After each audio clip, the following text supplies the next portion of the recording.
Don Sizer of Third Element Consulting and Henry Tim of Phantom Technology Solutions joined this week to explain how a group text turned into an entire community of tech degenerates, current trends in AI, data governance, and how to deal with rapid growth. All that and more ahead. It's ChannelPro Weekly number 264, Degenerates. Hello and welcome to ChannelPro Weekly, episode number 264. My name is Matt Whitlock, technology editor for the ChannelPro Network, and your host of this fine show for people out there who are like you. And what does that mean when I say like you? Well, that means that you're a VAR, you're an MSP, you're an IT integrator, you're an IT consultant, you're a virtual CIO, you are a human being, I hope, because we have not been invaded by aliens yet, but you never know. But if any of those things sound like you, you are in the right place, and we are glad to have you joining us this week. If you are not one of those things that I said, that is all right, because we're going to be talking about things that are applicable to all kinds of people today. So stick around and join us, settle in. We've got a great episode ahead for you. And why do we have a great episode ahead? Because we have not one, but two awesome people joining us this week. I'm so excited to have them on. Scheduling them to get them on has been a big challenge, but they are finally here. I'll just go through one by one and do some introductions. So the first is we have Dawn Sizer is here. Dawn, why don't you tell us a little bit about you and your business? Sure. Hi, Matt. Thanks for having me on. So a little bit about us. We're Third Element. We are in South Central Pennsylvania, or Pennsylvania, as I like to call it. We're like smack in the middle of the state. We do a couple of different verticals in the MSP. We have law enforcement, legal, and cannabis are the main ones. We also have distribution a little on the side as well. It's a weird scenario, but we kind of like it here. So that's a little bit about us. We are 20 some people right now and growing like mad. So, and we're going to be talking about a lot about that later on in the show, because Third Element's going through a period of rapid growth and expansion. So, and that's created some interesting things to discuss, Yes. as we were Yes. talking about a little bit earlier. Interesting. Yeah, Interesting yeah, with air quotes. interesting. Let's just say that we're going to get some tips on how to manage stress from Dawn later on in the episode. But Dawn, I'm so glad that you came on today and are joining us. I was very excited to have you here. Next up as well, Henry Tim. He's the CEO of Phantom Technology Solutions. Henry, tell us a little bit more about you and your business. Thanks, Matt, and thanks for having me. And Dawn, I'm looking forward to your stress tips because, gosh, no, I need that as well. So I am the CEO of Phantom Technology Solutions, an MSP in Northern Indiana. Stumbled out of a cornfield about 14 years ago and decided that we were going to focus on supporting primarily manufacturing clients in our area. Currently 18 person strong, and yeah, looking at that steady growth pattern. Awesome. So when did computers finally make their way to the farmlands of Indiana? Was it 2010 or so? Yeah, thereabouts. Probably about the same time. I think Dawn's got some Amish around her too, so we probably share some interesting stories there. Fantastic. Well, Henry, thank you again for coming on and joining us today. The primary reason we wanted to get the two of you on is we wanted to talk about a movement, a project. I'm not even sure how we would describe it, but it's called the Tech Degenerates, and this is something that's been that you guys are heavily involved with, and I wanted to talk a little bit about what that is and what it's all about. So, whoever wants to start. What is the Tech Degenerates? So the Tech Degenerates is a group of like-minded MSP owners and vendors that have kind of gotten together with the goal of helping raise the industry in the skill set and knowledge level that everyone shares. I would say that it's a very positive community focused organization that wants to help see other people thrive and kind of build off of each other's successes. So it started primarily as a group text between a bunch of MSP owners between events where we wanted to share resources and knowledge with each other, and kind of developed and grew into, several hundred other MSP owners and vendors all kind of collaborating and sharing little tidbits of things that have helped them and knowledge back and forth, and just kind of this ongoing daily mess of a chat, and grew its own legs from that. So eventually it got bigger than the group texting, because I've been on some group texting threads, and when your phone's going off 1,000 times a minute, it's not great. So how did that communication evolve? Where you said it was a group text, and then where did it end up? So So yeah. go ahead, Don. Yeah, so it started out as this cool signal chat, like all the cool kids, right, were getting added to this chat. And you're right, the phone was going off like a million miles an hour. It got to the point of like I stopped wearing my Apple Watch because of this group, to give you an idea of how crazy it got. But the conversation got started with, we can't possibly read all of this. We can't possibly keep up with it. So it migrated over to Discord, because that way we could segment conversations down into digestible pieces, especially when you're talking about, hey, I'm looking for XYZ, or I need a best practice around this particular thing. Being able to break that apart and get the conversations down into, again, that digestible kind of thing made it so much easier for people to collaborate, but also participate, quite frankly. So why get involved in something like this? Why? Because it's grown obviously much larger than you had originally anticipated. Is there like a what what's the right question to ask? Why is everybody flocking to this? Because it's grown a lot. Going back to the conversation of growth, but there is a huge need for peer conversation and discussion. What are people getting out of this? Why are so many people getting involved? I think a large part of it that has drawn people to it is that people want to belong to a community, and unfortunately, there's um, a lot of naysayers in the industry, or people that say, no, you can't do it this way. It has to be done this way and only this way. And that, I think, isolates a lot of individuals in the space that are successful in their own way. And I think that because we're kind of agnostic and supportive, and more positive in supporting those individuals in their different ways of how they practice business, I think it's made us more inclusive, and allowed more people to feel like they can belong and join. I'm going to add on to that just a little bit. When we as solution providers, be us bars, MSPs, whatever that is, right? Most of the education that we're getting is coming through vendors. And we as a group need to do better as far as that goes. What we're finding is that there aren't just MSPs joining the tech degenerates. We're getting everything from CISOs to internal IT to folks that are in enterprise. It's not just the same people that we see at shows. So our education is starting to get different inside of here too. The things that we're hearing, the things that we're seeing, the way things are handled in different types of businesses are different, and they are different things than we have seen traditionally as MSPs. So I think that's been eye-opening. It's been refreshing. And quite frankly, I've learned a ton of things from just the different folks that are in there. I'd I love for think you to share a couple of examples of some of the things that you've learned, and elaborate on that a little bit. All right, this one is seriously funny all at the same time. So one of the channels that we have going on is AI.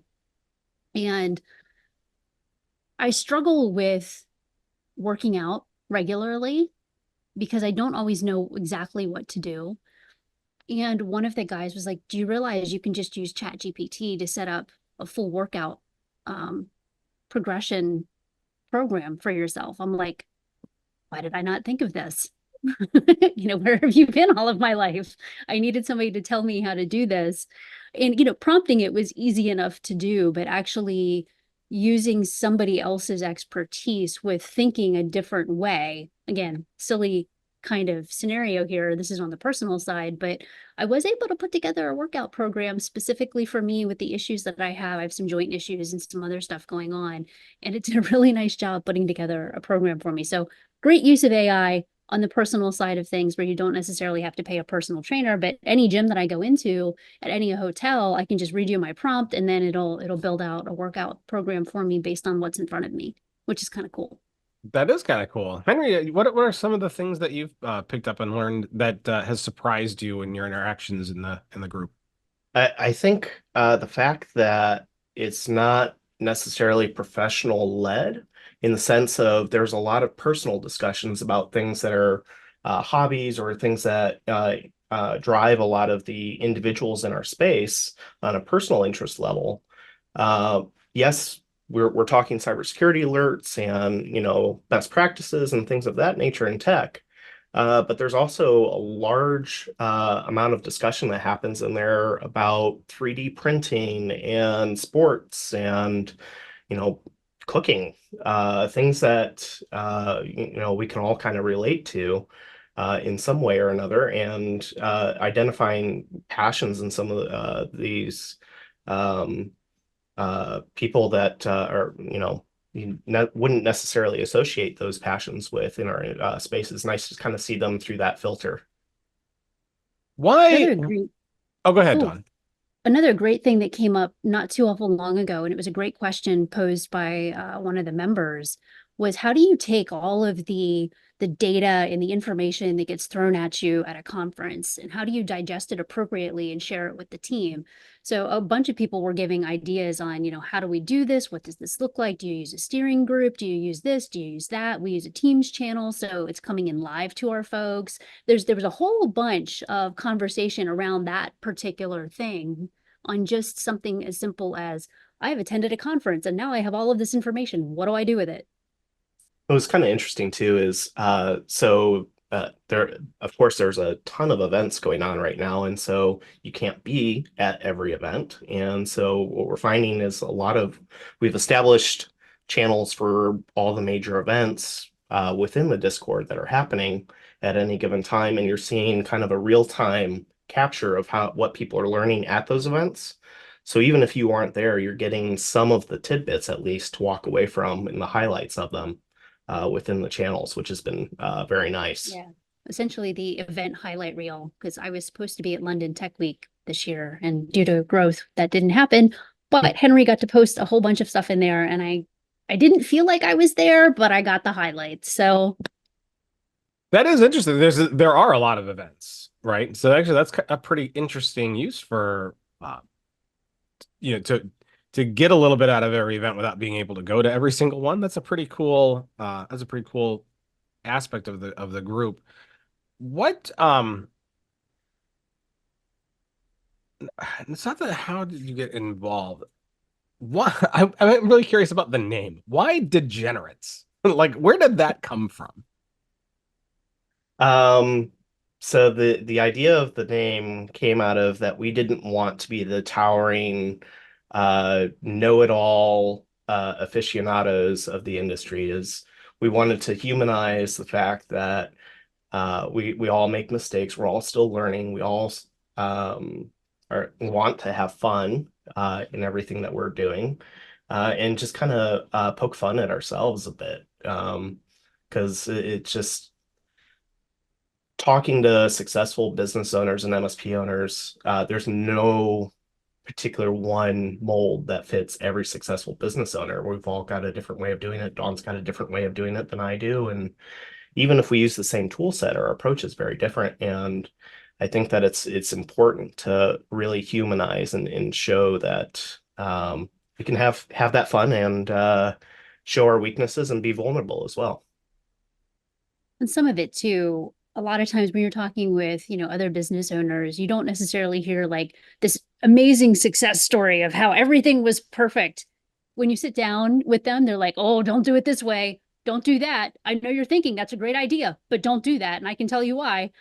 So it's all of the crazy things that go along with business I think is part of that little bit of degenerate on the side there, right? Because it's the poking fun, but it's rare that we sit down and we truly, map all the success things out. It's well, I can tell you on all the stupid we did the whole way through here.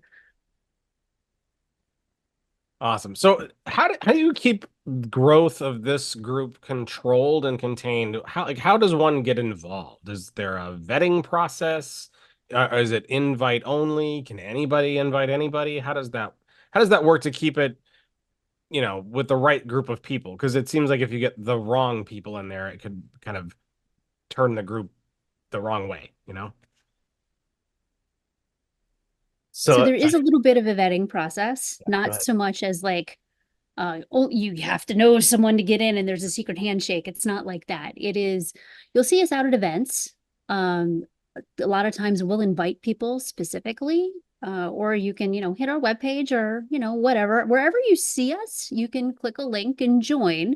Is there a vetting process? Absolutely. You have to be, confirmed to be a real person and know the rules and identify yourself appropriately, that kind of thing. Because every vendor, every MSP, everyone is identified appropriately inside of Discord, so you know who you're talking to at any given time.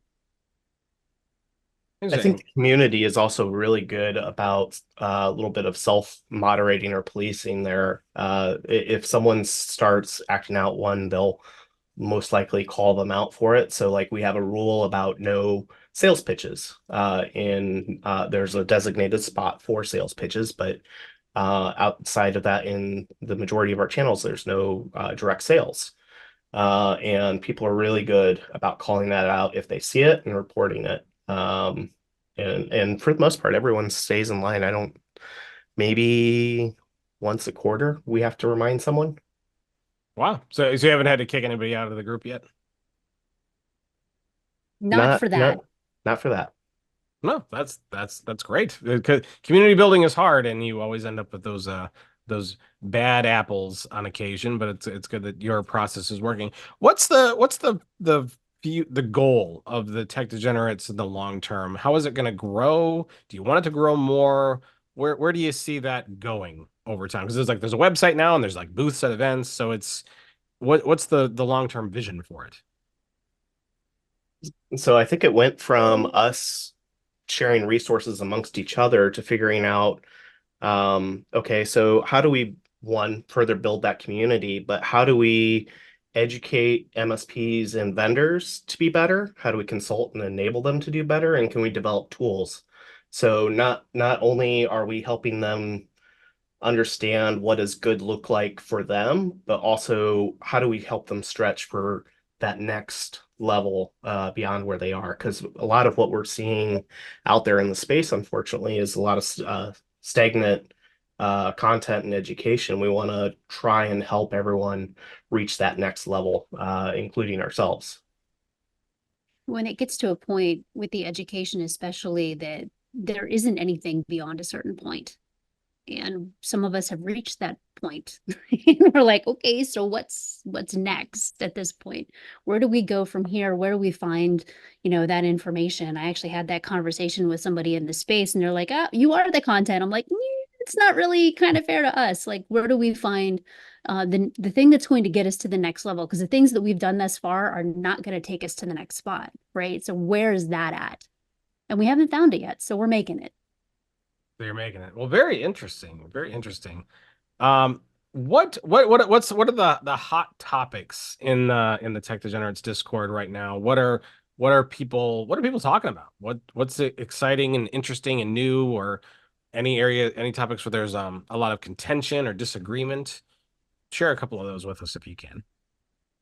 Of course, I think anywhere in the industry right now, you turn AI as a hot topic. But I think people are really starting to dig in to the data governance aspect of that and prepping and how they need to start approaching their clients for prepping them, not just turning AI loose within a client's tenant. Data in general how it's being touched, how it's being used, how it's being used against you, how vendors are using the data. There's a lot of conversation going on around data itself, not just on the AI side of things. So there's tons of conversation around that. Of course, event topics we've already talked about. But the cybersecurity aspect too, that channel is generally hopping day to day. So it's everything that we're seeing coming in from the news, from what people are seeing before it hits the news. Typically things hop into Discord with the tech degenerates before they hit the news, which that's interesting to see. So there's a lot of that going on. Mhm. Yeah, it's amazing how I think a year ago, year and a half ago, who would have thought that like data governance and data classification was going to be like one of the big hot topics of 2024, and AI really has done that, has made something like that a big deal these days. Are we starting to see that now where it's less about learning as an MSP what to do with AI internally, and are they now looking to how they can apply it to customers? Is that why that's such a big hot topic, or what else is driving that? I think it's turning into a policy discussion, is that people are understanding the ramifications of their data usage a little bit better in the reaches that their data have. And I think that that's turning into almost an existential of, okay, so when does it no longer my data? When does it belong to someone else? When do I need to worry about this with a particular client per se, as far as what's important to them versus, say, yourself? So I think it's the AI in general is spurring a lot of discussions around those types of policy discussions, and I don't know that there's going to be any simple answers to that anytime soon. Yeah. Don, anything to Depending add? on depending on your clientele, you're getting into, intellectual property discussions, and you're getting into that data ownership piece and where it moves, right? We have a lot of conversation around data movement between software packages, between clients in the supply chain, those kinds of things. So we have a lot of conversation going on around that. And then of course classification of data and the different types of classification and how GRC affects all of that. It's a huge conversation, and you're having to have it in multiple facets. So it's with the client, it's with, other MSPs, it's with your vendors, it's with everybody has to have this conversation. So it's over and over and over again. Feels like you're beating the horse a little bit on the data thing, but it's very important to get it right, because if you don't have it right, chances are you're going to lose IP, whether it's you, whether it's your client. You might lose a client over this just because you didn't get data right. I think too, one of the other things you're starting to see is businesses are getting past the sexy new car of AI and saying, okay, what's the true return on investment with this? Break this down into actual numbers of how this is going to apply to our business cases or our business usage. And I think MSPs are going to have to be able to provide a good answer there. So that brings up an interesting question, and I don't want to turn this into a huge AI discussion, but there's a lot of interesting ways to be more efficient with AI, and it can do a lot of stuff. But what are you seeing as the real money-making opportunities with AI when it comes to applying that to your customers? So that's a lot to unpack. That's a So big question. So, so Don, you have 45 seconds to right, answer a question that should right. take 4 hours. Yeah, exactly. So where my brain goes with a lot of that is depending on the vertical, depending on the use case, depending on a lot of different factors, different AI gets applied to it. So you have to start there. Like which thing, as far as AI goes, is the right tool for what they're trying to accomplish? Can that thing be accomplished differently without AI? Does it make a difference? Will it make an efficiency difference, right? Because depending on the skill of the user that it's getting applied to will depend on whether or not AI is even relevant. You have a lower skilled worker, AI probably isn't going to enable them to do a ton more. You have a super high skilled worker, you apply some AI to it, they're suddenly a whole lot more efficient in what they can get accomplished. So I think there's so many facets to that conversation. I don't know where to start, end, or even go in the middle of all of that, but I think there's a lot of things we have to take into consideration. Yeah, and that might have to be a separate show, I think. Henry, do you want anything you want to add there on AI?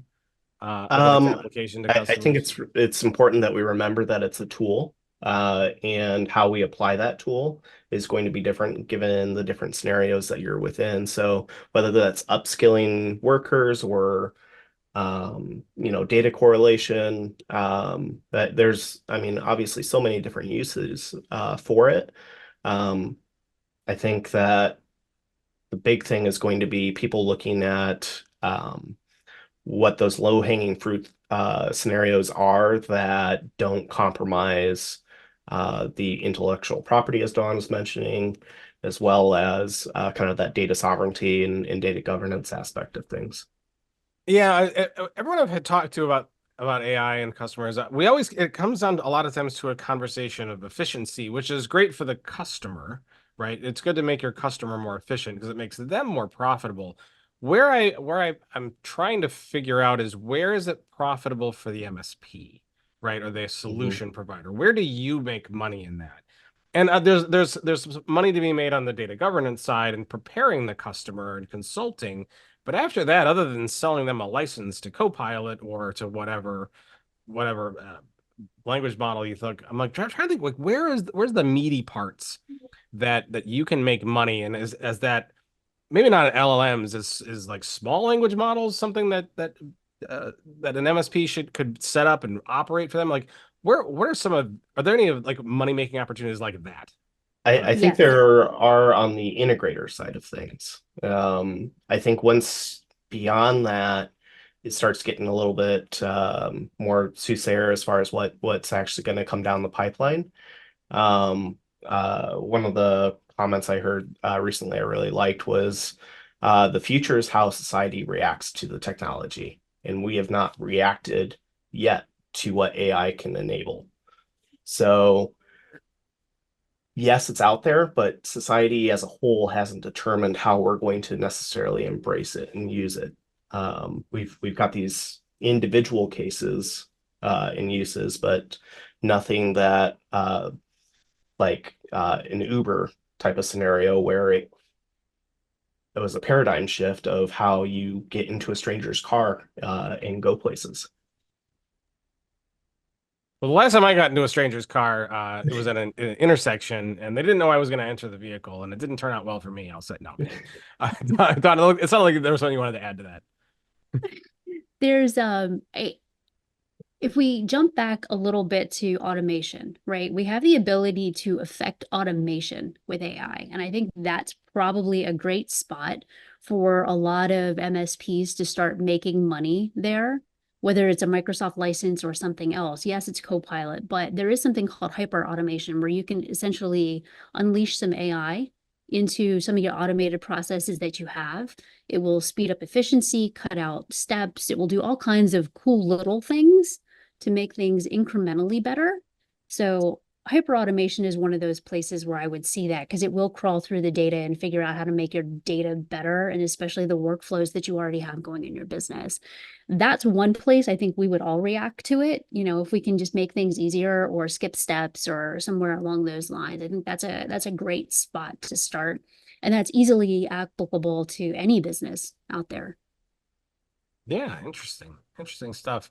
So I think what I'd like to do, I want to keep the conversation rolling, but I want to do it on the other side of the break, because I know, Don, you've got a lot of things going on in your business. I think that'll be a good time to talk about growth and talk about some of the things that you're facing right now, and kind of get Henry's outside take on seeing one of his friends going through this, and it's a little bit different in his business. So why don't we do that? Why don't we take a short break? When we come back, we're going to be talking growth and other things with Don Sizer and Henry Tim. Stick around. We will be right back.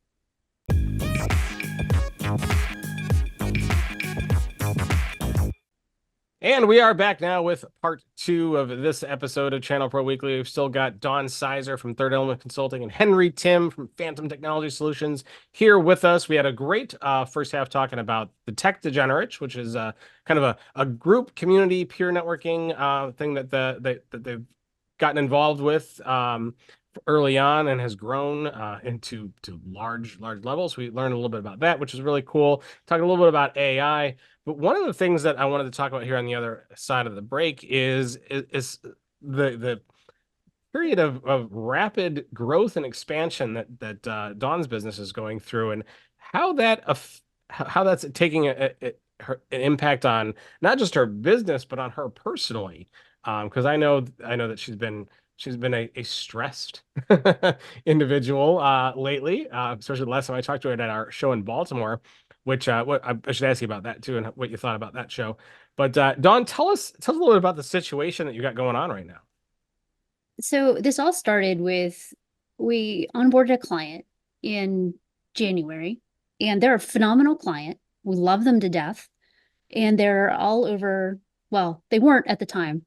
They were in, Georgia, South Carolina, that kind of thing. They had a couple offices, no big deal. It's a really nice managed network. And then they started acquiring things, and they haven't stopped, which is great for everybody involved. They're doing very well. We're doing very well. And it started this massive growth phase. We're looking at putting another office in the Georgia, Atlanta area right now. We have one in Texas. So this will be our third office. We thought we were going to do an acquisition this year, but it looks like we're just going to grow organically and keep our team instead of, getting somebody else's team involved and what that's going to entail. So that started that. We onboarded 4 people for the first time at one shot. We've done like 2 here or there, and it's not awful. I do not recommend 4.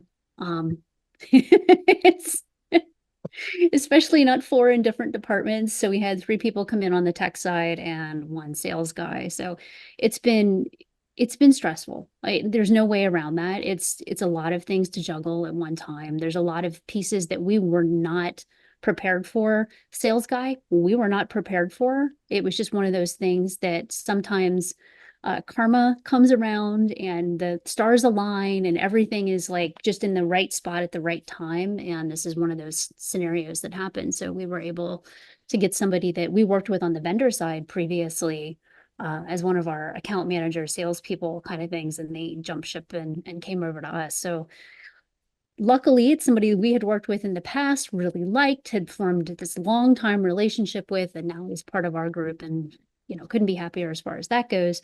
And like I said, and then the 3 people coming on board from the technical side, it's a lot to do at one time. It's a lot of stress on the technical team too, which, for everything from our team lead up to our service manager, like there's not enough time in the day to truly onboard somebody appropriately when you have that many people happening at one time and still be able to service what we have going on. So I know Henry and I have had long conversations about, how do I do this? What does this look like? Oh my gosh, save me. Maybe I shouldn't do this, right? So there was a lot of conversations going back and forth on that. But some of the resources that I needed actually came from Henry. He was, more than happy to provide those, which was fantastic. We had a couple other folks in the group, and every time that I asked for help, they were providing me resources, which was fantastic. And then we stumbled across this really cool thing called Trainual, and it's a software package that you can use for onboarding, you can use for client facing, you can use for all kinds of things. But we figured out a way to take a lot of these resources and put them into the software package where we could onboard folks where my team doesn't have to do a lot of the onboarding. The software can actually handle most of it. So weeks worth of onboarding and training and things that they need to learn, everything from here's how we set up our voicemails. These are the scripts that we use when we answer the phone. This is how we do things. These are our core values. Understand them, learn them, use the language that we use. Even our brand voice is baked into this thing, so that when they get their voicemail set up, it's in our brand voice with their words and things along those lines. So that was interesting to do and try to get set up ahead of this, because I had maybe a month and a half going into this to try to get it done. We're still writing. We're going to be writing in this thing for a very long time, but that was part of it. And then figuring out what the structure was going to look like going forward for the company, and what that's looking like. In fact, we're opening a full new division, maybe 2, maybe 3. I'm not sure yet. That's kind of where we're at in the crazy growth. So that was a lot of talking, and I'm going to stop now. Oh, so it's like a domino effect, and it's interesting that that your growth, especially the catalyst of this expansion that you have, is from the success of a customer, right? Yeah. But what that may not be the right. You decided to grow with them, basically, but maybe We that may did. not. Yeah, we decided we were going to grow a little bit anyway. It was just more a matter of like what that was going to look like. Like I said, we thought it was going to be through acquisition. That's what we thought was going to happen this year, or a merger or something along those lines, so that, a whole bunch of people would just be stronger together. And that's not quite how it worked out. Never know how the end of the year is going to shake out, but yeah. So success of a couple of customers actually. Started that process, and it's just kind of ramped up over the last couple of months, and then we're bringing on more clients, and it's just going to get worse before I think it gets better. We're in that I can see a light at the end of the tunnel. It may be a train scenario right now. So, but then maybe not others in your situation would choose to grow. If you have a customer that's scaling faster than you can, like it sounds painful, but would you say that you would let that customer go? Or what would you say to maybe those people who might be in your shoes but may not be able to handle that kind of expansion? So know yourself first, right? Know what you can and can't do. And there has to be very frank, transparent conversations with that client. This is what we can do. This is what we can't do. I mean, we are literally flying folks all over the country right now to open new offices. And so everything happens within our team. It's not like we're using boots on the ground folks or stuff like that. It's literally coming from our team. So know yourself first. Know what you can accomplish, can't accomplish, and then figure out, what your utilization rates are. Like, do I have enough staff? When do I need to hire? What does that look like for us? How many people do I need to hire? And what does that look like going forward? Because not only do you need to know your utilization rate, but what the average ticket rise is going to be based on the number of people that you're onboarding, and then what that utilization rate is going to look like in 3, 6, 9 months from now, so that you can hire appropriately. So again, it's that knowing yourself first, having those conversations, letting them know that there may be times when it's a little bit painful because we're growing too. You know what this is like. Give us some grace. So we've had that conversation, and it's worked out very, very well. But do that first. When you have an elephant client, elephants do a lot of things. They eat a ton of resources. They cost you a good bit of money if you're not prepared for it, and they can sit on you if you're not careful. So if you're not ready for it, if you don't know your numbers, if you're not ready to take on that kind of thing, and if you don't have capital, because you're going to need capital sitting, probably from last year or the year before. If you don't have that, it's going to sit on you. There's no ifs, ands, or buts about it. So know yourself, know what your capital is, know what your numbers are. And if you know all of those things and the numbers work out, you should be good to go. Beyond that, then it's when you start talking about, do I need to get another group involved? Can I partner with another MSP that can either white label and white glove the same way that we do? Can I use, outsourced? Will that be okay? And if all of those answers are no, that's when you should let them go.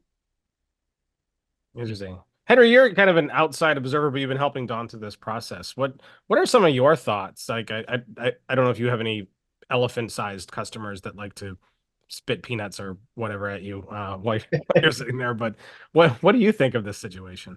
I'm like not Schadenfreude, but because I'm happy for you, but I we went through something a little similar, I guess, as far as some rapid growth about 2 years ago, and so we're very happy to be kind of in a more controlled growth pattern at the moment. But we had a competitor that was owned by a insurance company that decided that they no longer wanted to be in the MSP business. And so they gave their 44 clients 30 days notice that they were going to shut their doors and shut off all servers, co-located or not. And so we, at the time, decided we were going to step up because we had a mutual acquaintance between the two companies, and picked up those clients in a hurry, and it was painful, and we learned a lot. We messed up a lot, but um, it definitely is, as far as the growth aspect of things. I totally understand and sympathize for Dawn, what she's going through right now. It's a good thing, but it's also a very painful thing at times. And it stresses the importance of those procedures and SOPs that you have should have in place, and highlights the ones you don't have in place or where they're weak. So the Yes, it personal does. toll is interesting. And not that I want to interrupt on, but the personal toll I think is interesting because it is a very stressful period of time, not just for everybody in the business, but for you personally. What are some of the things that you've done to kind of help with dealing with the stress of this situation? So let me give you a little background, and maybe this will put this into context a little bit. We have two boys. They're 23 and 26. The first one was born 6 weeks prematurely, 3 pounds, 8.5 ounces, multiple heart conditions, kind of things. We've been through multiple heart and lung surgeries. We've had heart and lung bypass. We have all kinds of craziness going on with him. And I did that while I was building this business. So spent months in the hospital with him over the last 26 years. So context on stress is a little different, I think, for us. He's also autistic. There's also, a gazillion other things that go into that one child. And of course, my other one, he only has ADHD. That's totally cool. But, there's craziness that goes along with that too, and stress that adds to that. So the stress from that is very different than business stress. Business stress seems to be easier to deal with than that piece does. So is it stressful? 100% it's stressful. You're thinking about your clients, you're thinking about security, you're thinking about all the things that you normally think about, right? And then you have all of this, okay, then I need all of these resources and assets and other things that I need to grow. Do I have them? Do I not have them? How am I going to get them? Can I get them fast enough? What does all of that look like? So it's that juggling of a million things all at one time and keeping them in the air, right? So that you're not dropping things on a regular basis. You're still going to drop things, but it's not going to be on a regular basis.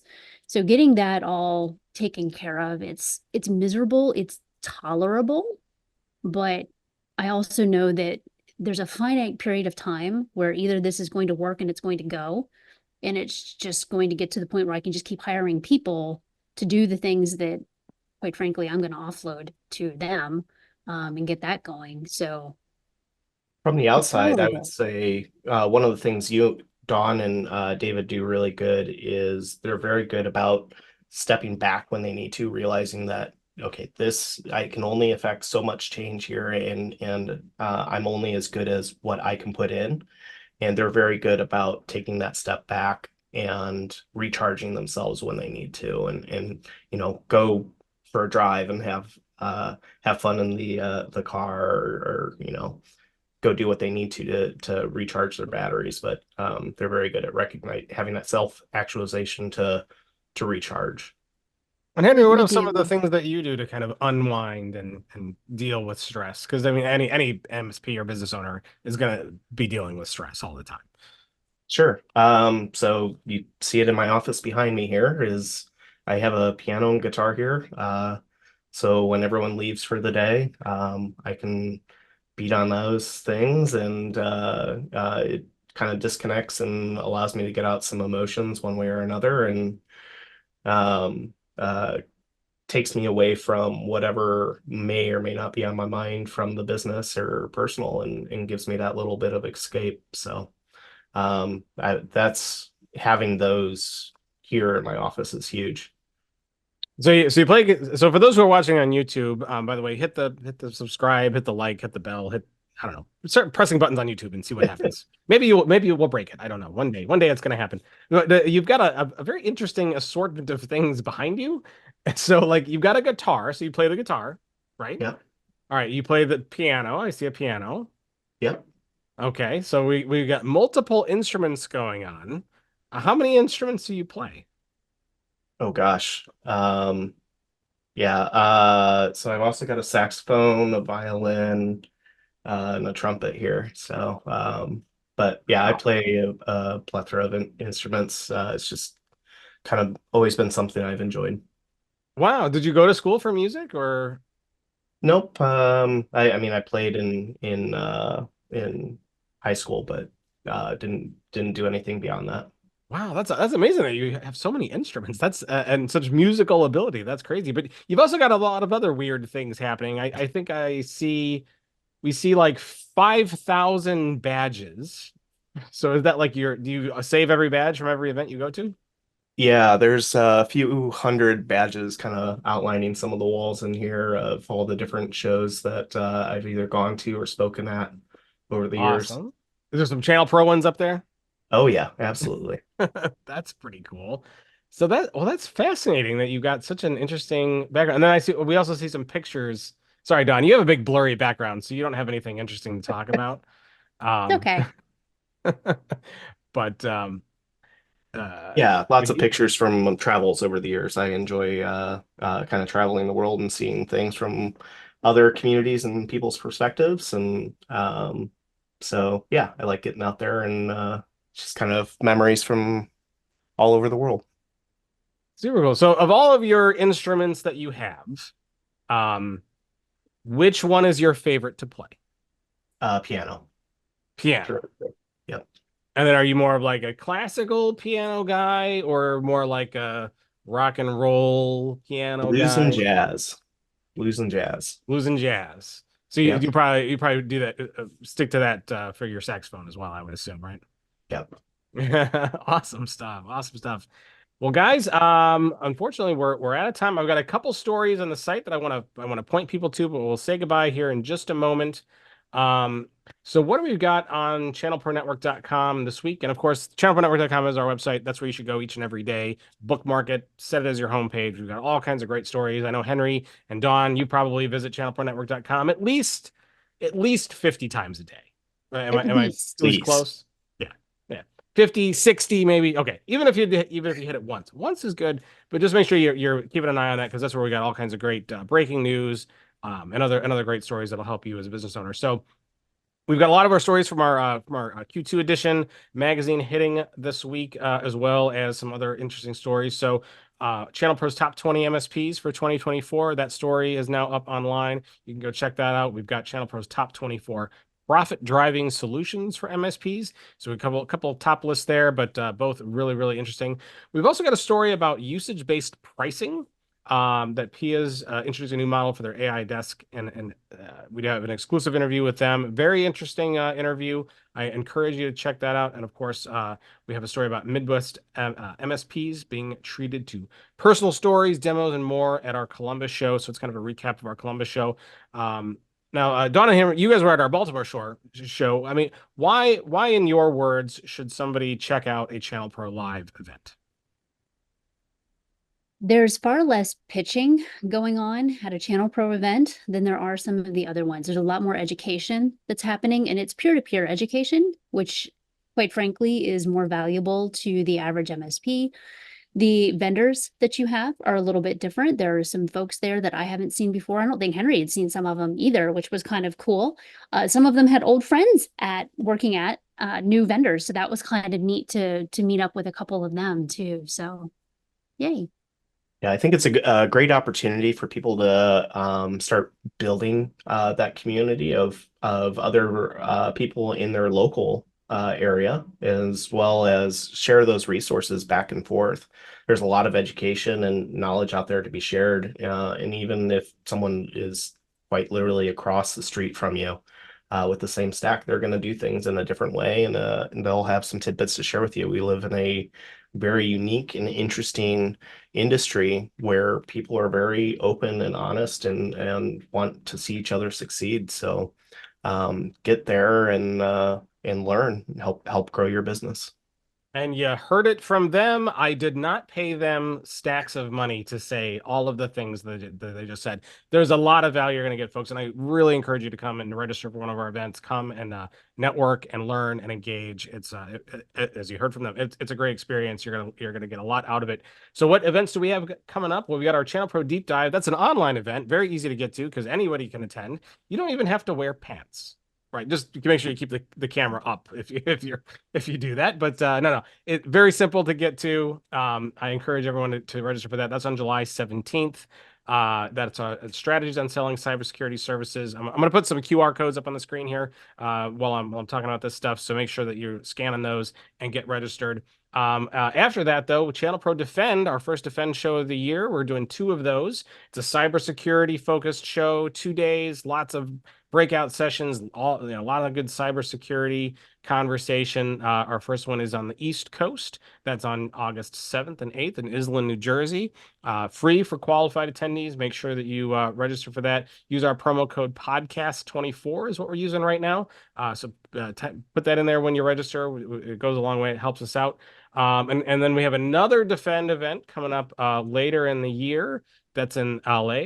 We're calling that Channel Pro Defend West. Hey, we're getting creative with the names here, right? But pretty simple. East and West Coast shows. That's November 12th and 13th. We've got a Channel Pro live event coming up as well in Charlotte in September, and we're also going to be in Dallas later in the year too. I'll put the dates up there on the screen for you in the QR codes. Please register. Please, if you're in any of those areas, make your way to the show. We would really appreciate it. We also there's a way to get some free hotel room as well. So just go and scan the QR code. It'll give you all the information. And we look forward to seeing you live at one of our live events or our Defend event or online. We have another online product roundup. We just did one of those the other day. We got another one coming up as well. Just so scan the QR code, get all the information, and we appreciate it. If you have any thoughts about the show, questions for me, podcast@channelpronetwork.com is our email address. Very easy to get a hold of us. Please subscribe to Channel Pro Weekly everywhere podcasts are subscribable. We're in Apple Podcasts, we're in Stitcher, Spotify, all of them. Make sure that you're subscribed there. Tell a colleague, tell a friend, tell your neighbors and your pets. I don't know. We just tell everybody. Stand up on top of the roof and just shout it far and wide, and get everybody joining us here each and every week for great discussions about this on all kinds of topics. That's very useful for not only MSPs but for anybody really. Yes, and if you like watching, we're on YouTube. So hit the bell, subscribe, the like button, leave a comment there. It's always appreciated. We want to get a good discussion going on our show episodes. So do all that stuff. I appreciate it. And of course, I want to thank Henry, Tim, and Don Sizer for joining us. I know it's your schedules are hectic, and it was a lot to get you guys here. I'm so appreciative. I hope you guys had a good time. Oh, of course. Thank you so much for having us. Yeah, so, thanks so Henry. much, Matt. Oh, go ahead. Sorry, Don. Go ahead. No, just thank you very much. Good. I'm glad you had fun. Henry, if anybody wanted to network with you, get to know you more, partner with you, where can they find you? LinkedIn, Facebook, or head to thetechdegenerates.com. Don, same question to you. If anybody wanted to reach out to you, any particular ways you'd like to connect with folks? LinkedIn is probably the best way to hit me up for business, especially for networking, that kind of thing. I'm on Facebook, but I don't check it very often, not gonna lie. But the Tech Degenerates as well. I'll be there, and I'm pretty darn active in the Discord. And there is a website for the Tech Degenerates, techdegenerates.com, I think, right? Correct. Yep. So we'll put a link to that in the show notes. So if you want to open up the description area on your phone or the description area on YouTube, we will put links in there for you so that we can find that, as well as all the different stories and stuff that we talked about today. So Don, Henry, thank you so much for coming on. I really, really appreciate it. And I look forward to having you back down the road to talk about another topic of interest. So with that, we're going to say goodbye to everybody, but we will see everybody next week in episode 265. Until then, take care.